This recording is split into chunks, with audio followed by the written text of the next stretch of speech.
Hello and welcome to Sharing Your Great Practice. Now this week I'm at Sutton Park Primary School in Hull, where they've been telling us all about the different measures they've implemented to tackle bullying.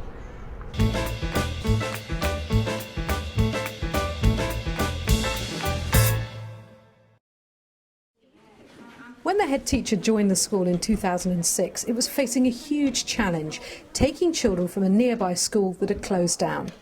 I think the biggest challenge for me was really developing a community where the Sutton Park children and the new children felt like they were all one.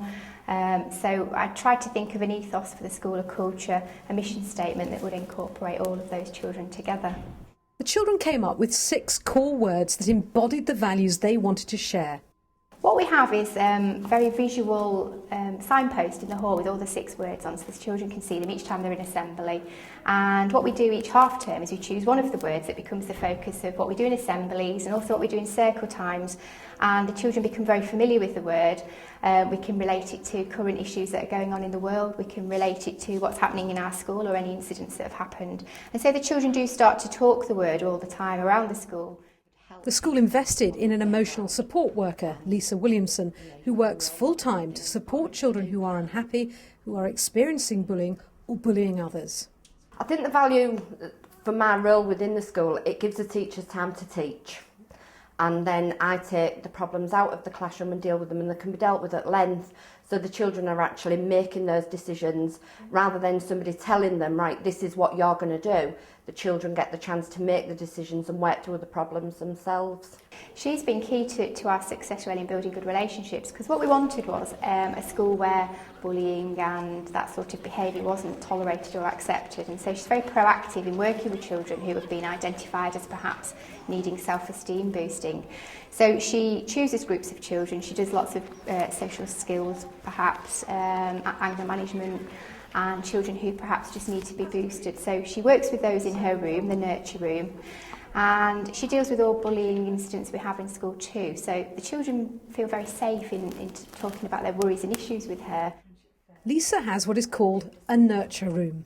This is where the children can come in and they can pick a word of how they're feeling for that day and pop it on the board and let me know how they're feeling.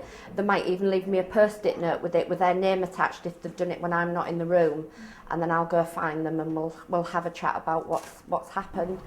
Sometimes a child might not want to come into school very happy in the morning, so we'll come in, grab a beanbag, sit on the floor and read a few books till they've settled, and then they'll go off to the classroom quite happy.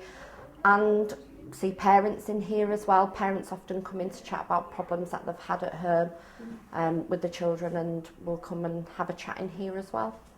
Restorative practices are used in this school, so those affected by bullying are brought together to resolve problems. Right boys, what's gone on the playground? Well, I was playing football and John came up and kicked the ball away at me and said that I'm useless.